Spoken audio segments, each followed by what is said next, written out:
Hi everybody, welcome to another video preview, this time looking ahead to Sunday's racing.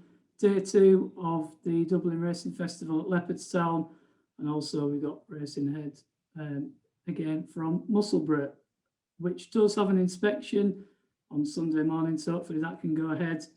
But if not, some cracking action again at Leopardstown. We'll go ahead to our Irish correspondent Billy Nash, who's got a couple of selections from Leopardstown. We'll go ahead and get the first of his on Sunday.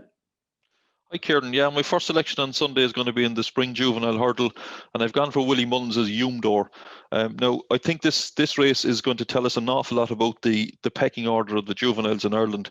Up to now, Gordon Elliott has kind of dominated this division, and he's got a really interesting one here in Quilixius, but Zanny here is probably the best juvenile we've seen in Ireland to date, and he has beaten a couple of the horses that finished behind him at Christmas are going to be running here, the likes of Bustleton and one or two more. But Humdor is a horse that I really liked on both of his starts. He was very impressive at Gordon, albeit in just an average maiden hurdle, but he won it really easily.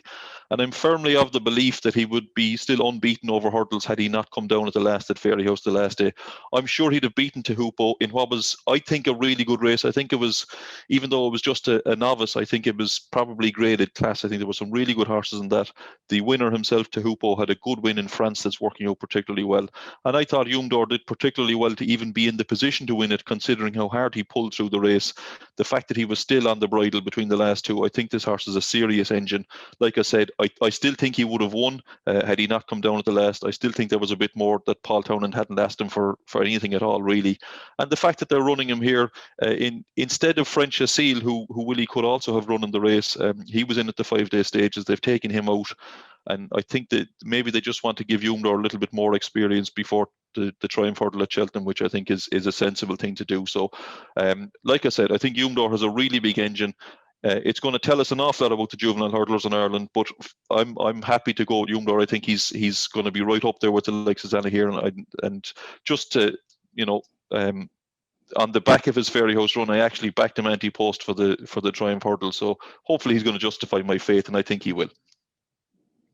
Yeah, fingers crossed. We'll go to the only selection from me from Sunday. Comes in the Attempts qualifier at Musselburgh, and quite rare for a Attempts qualifier. It's not very competitive, and I'm going to take a chance on an Irish runner in Whirling Dervish, who has left Gavin Cromwell but has joined a more than capable yard who do quite well with their recruits. And it's the step up in trip I really like. He's a strong stayer on the flat. He was 7th in the Cesarewitch last season, and he's never tried a trip as long as this over jumps. He's stepping up from 2.5 miles all the way up to 3.25 miles, and I just think that's ideally going to suit him. Aidan Coleman's got the ride, and the cheek pieces are back on as well, so that he's won in. So I just think everything points to potentially a good run, and because he's left Gavin Cromwell and joined a new yard, he might be overpriced in the market. So I just think he's one that could run well, potentially at a big price. And I think there's doubts about one or two of those at the top of the market. And I thought it was interesting he'd been brought over. He does only need to finish in the top 6 to qualify for Cheltenham, but to get in, he probably does need to win this. So he's one that probably should run well at a big price. There's only one firm priced up at the moment. It's around 8 to 1. I thought that was potentially too big, so he'd be the one for me on Sunday over at Musselburgh. And then finally, we'll go back to Billy for the last of his in what looks a good rendition of the Irish Gold Cup. Just the 5 runners, Kieran, but yeah, you could certainly make a case for all 5 of them.